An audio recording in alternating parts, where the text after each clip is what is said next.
오늘 이 말씀은 하나님께서 이스라엘을 애굽에서 불러내신 후에 3개월 만에 시내산에 도착했습니다. 뭔가 중요한 일이 일어나겠구나 하는 그 대목에서 하나님이 모세를 불러내십니다. 모세를 통해서 모든 민족을 다시 부르신 것입니다. 그리고 거기서 이스라엘을 부르신 이유를 분명하게 말씀해 주십니다. 함께 읽습니다.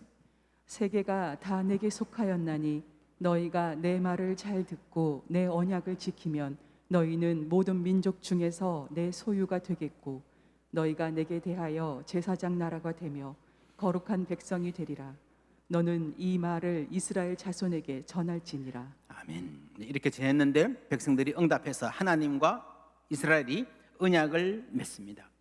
여러분, 한 남자와 한 여자가 언약을 맺으면, 공적으로 언약을 맺으면 거기서 가정이 탄생합니다. 그걸 결혼이라고 합니다. 가정은 언약을 맺을 때 탄생하는 겁니다. 오늘 이 시내산의 장면은 하나님의 백성, 언약 백성인 이스라엘이 탄생한, 민족의 탄생한 날이라고 볼 수 있습니다. 여러분, 히브리 노예들이 이집트에서 나올 때에 그들은 자신들의 미래에 대해서 어떤 생각을 했을까요? 여러분, 새로운 땅으로 이사를 가면요, 어떤 생각하고 갑니까? 가서 이렇게 살아야지, 이런 삶이 우리를 기다릴 거야, 이렇게 좀 해봐야지, 이런 미래에 대한 꿈이 있습니다. 조금만 이사 가도 그런데요, 뭐 이사 가면 내가 산책도 해야지, 꽃도 심어야지, 뭐 그러지 않습니까? 그런데 그렇게 엄청난 일을 경험하면서 수백 년 동안의 노예 생활을 뒤로하고 이사를 나온, 탈출해온 엑소더스, 출애굽의 사람들이 어떤 미래를 꿈꿨을 것 같아요?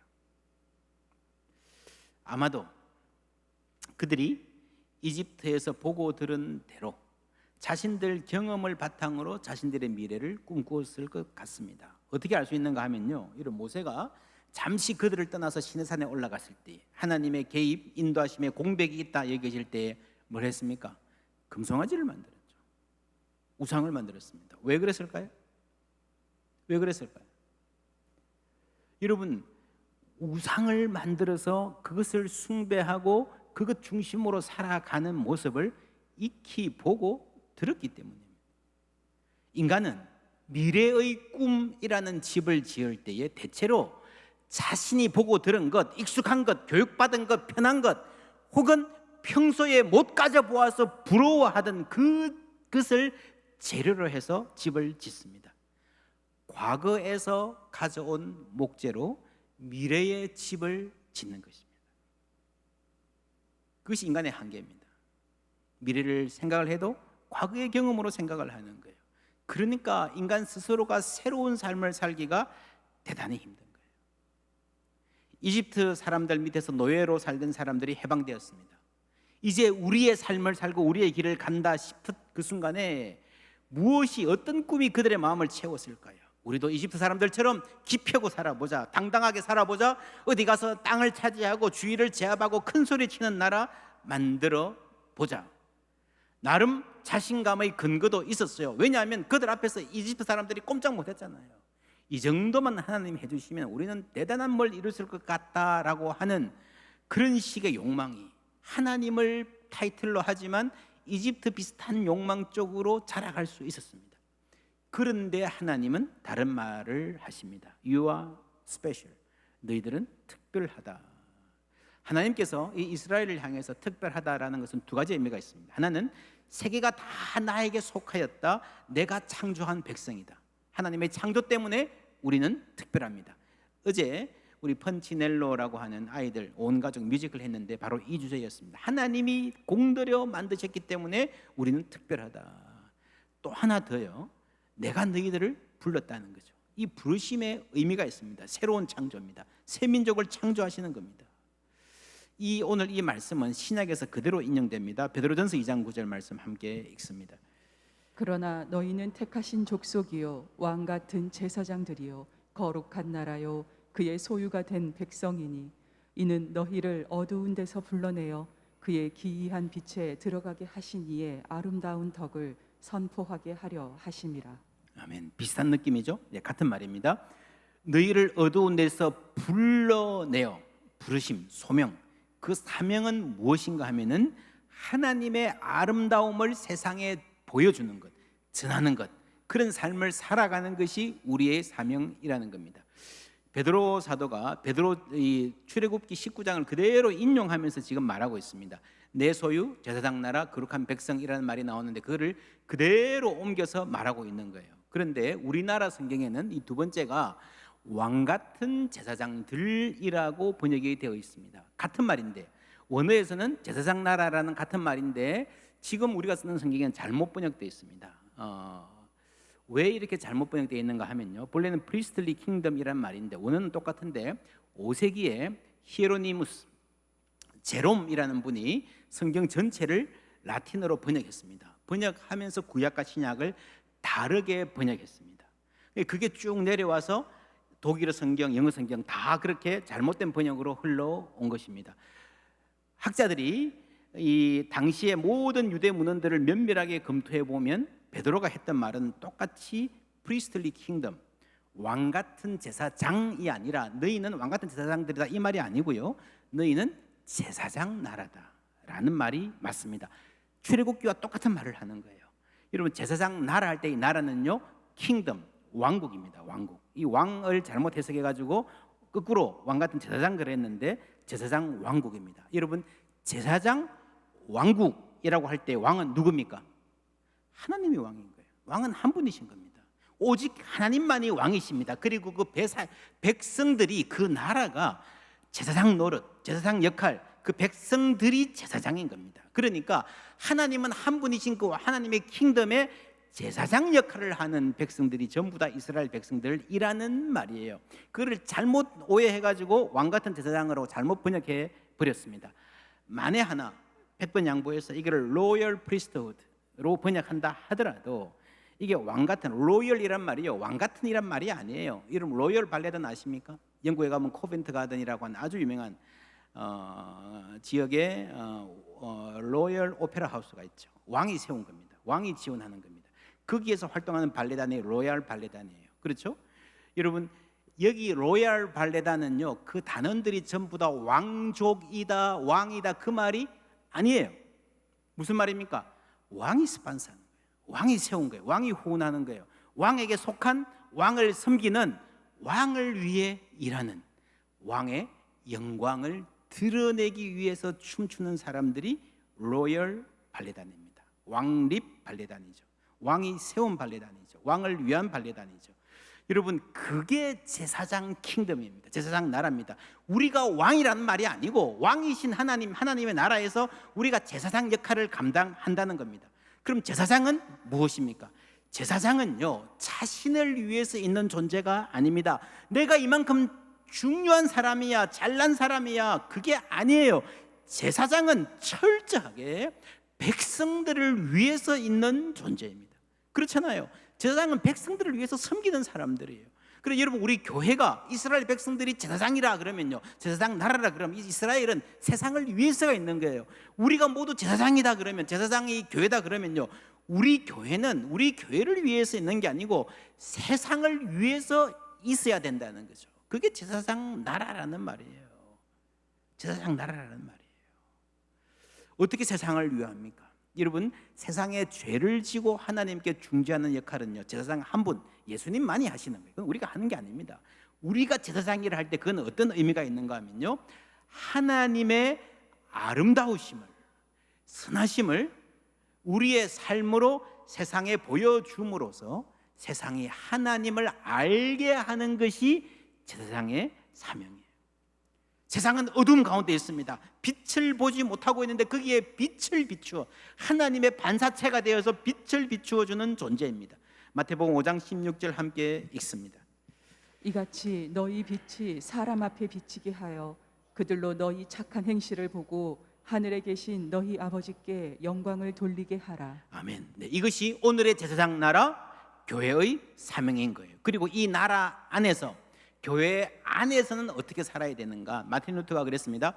모든 그리스도인들은 서로에게 제사장이 되어 주어야 한다. 그럼 제사장은요, 하나님이 계심을, 하나님의 아름다우심을, 그 사랑을 일깨워주는 역할을 합니다. 하나님이 당신을 사랑하십니다.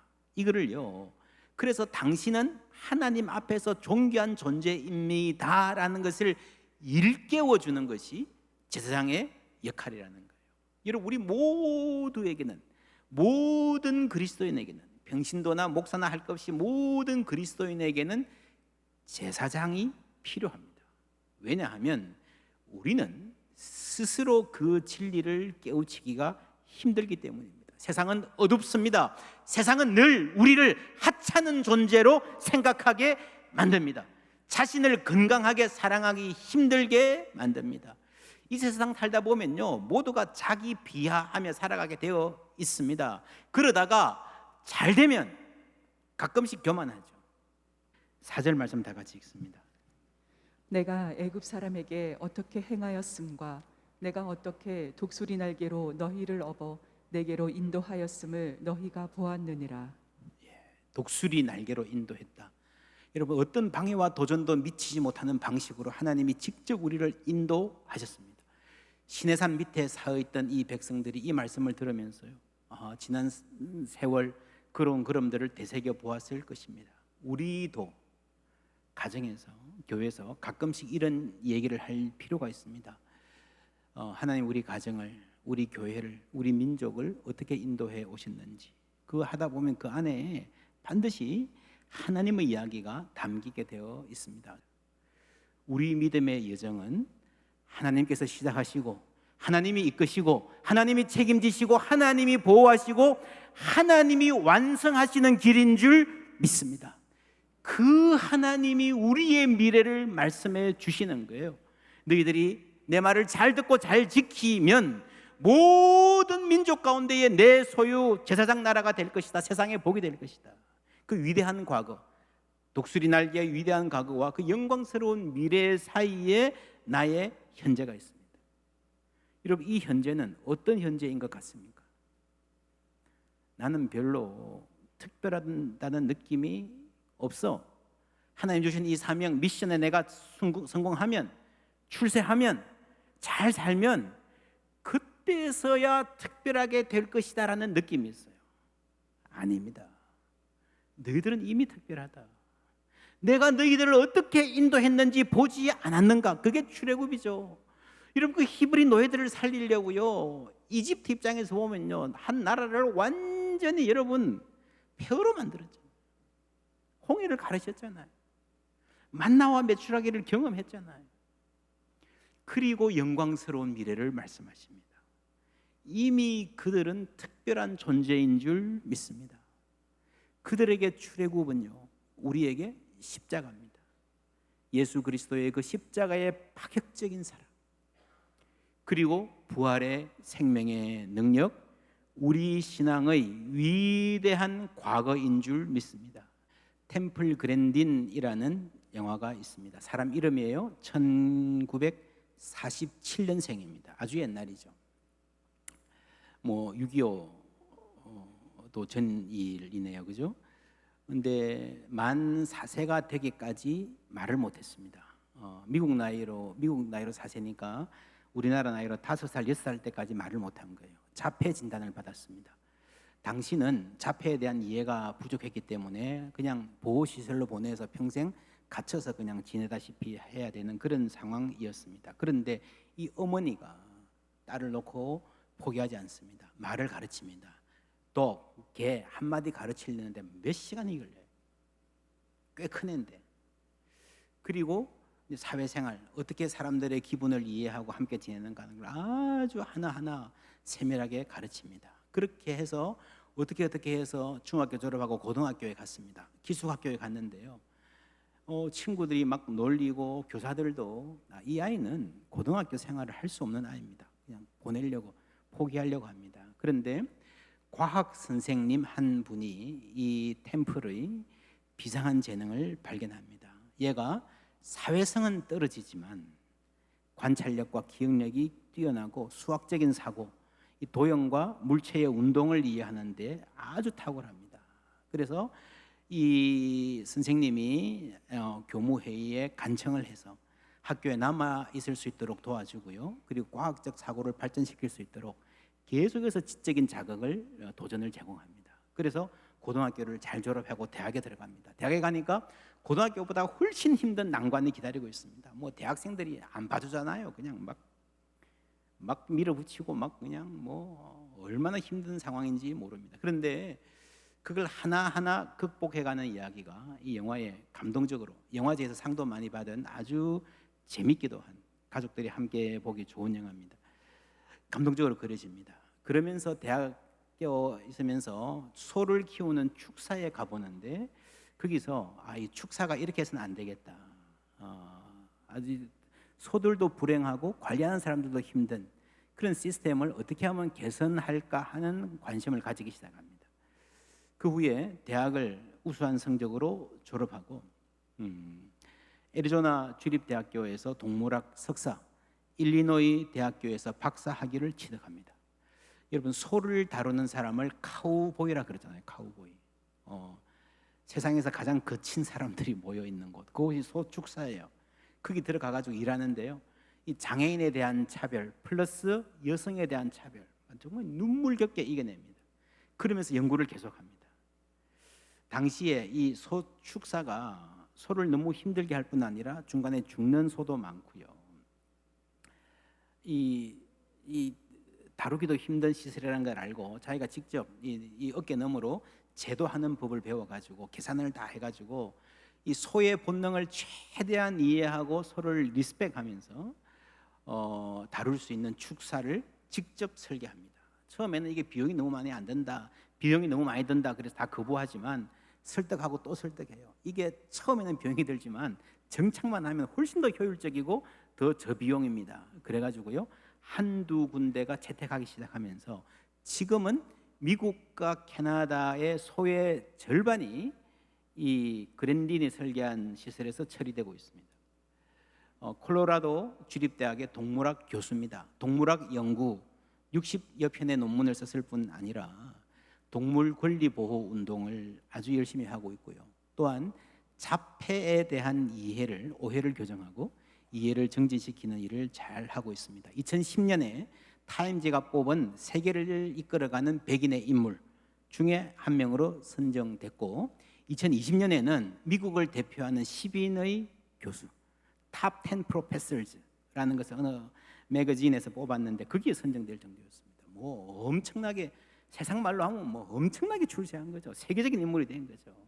그래서 사람들이 묻습니다. 당신의 자폐는 어떻게 치료되었습니까? 나는 치료되지 않았습니다. 나는 평생 자폐로 살 것입니다. 그러나 내 어머니와 많은 분들이 내가 뭔가에 참여할 수 있도록 involve 할 수 있도록 도와주셨습니다. 그분들은 내가 모자란 존재가 아니라 다를 뿐이라는 것을 알려주셨습니다. Different, not less. 너는 다를 뿐이야. 모자란 게 아니야. 라고 하는 이 말이 이 아이의 마음에 박혀서 이제 자신의 일대기를 쓸 때 그 책 제목이 Different, not less가 되었습니다. 물론 모자란 부분이 있지요. 더 잘하는 부분도 있는 거예요. 자폐를 갖고도 세계적인 학자가 될 수 있다는 것을 보여주었습니다. 더 힘든 거는요, 이 공부보다 사회성이에요. 사람들 만나면 힘들어하고 그냥 혼자 도망가서 숨던 아이였습니다. 사람들 앞에서 말하는 건요, 상상도 못하던 아이였습니다. 근데 지금은요, 이 영상 수백만이 본 영상이에요. 사람들 가득 모아놓고 다니면서 막 스피치하는요, 아주 유명한 스피커가 되었습니다. 이 템플 그레딘의 테드 강연 아주 좋은 강연입니다. 제가 주보에 링크를 실었는데 집에 가서 한번 보실 수 있으면 좋겠습니다. 이 강연을 들으면 자폐증을 가진 사람들 중에 탁월한 사람이 많다는 것 알게 되실 겁니다. 아인슈타인, 모차르트, 전기를 발명한 에디슨보다 먼저 테슬라 같은 천재들도 오늘날의 기준으로는 자폐 진단을 받을 수밖에 없는 사람들이었다고 합니다. 이런 말을 해요. 만약에 세상에 어떤 마술이 있어서 지구상의 모든 자폐증을 뿅 하고 한순간에 사라지게 만들었다면, 아주 옛날에 인간은 여전히 동굴 입구에서 모닥불 지피면서 놀고 있을 것이다. 무슨 말인가 하면요, 이래요.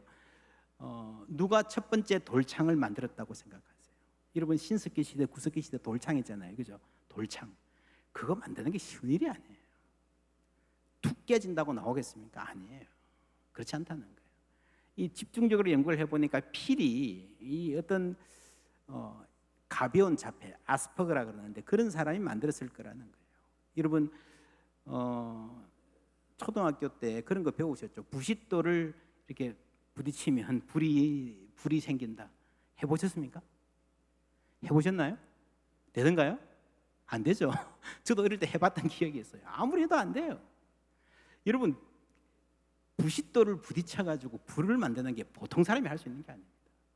그 돌의 성격, 돌의 결, 굉장히 섬세한 감각을 가져야 할 수 있는 사람이고, 여러분 오늘날에도 세계적인 IT 업계 실리콘밸리에 크고 작은 자폐 증상을 가진 사람들이 굉장히 많습니다.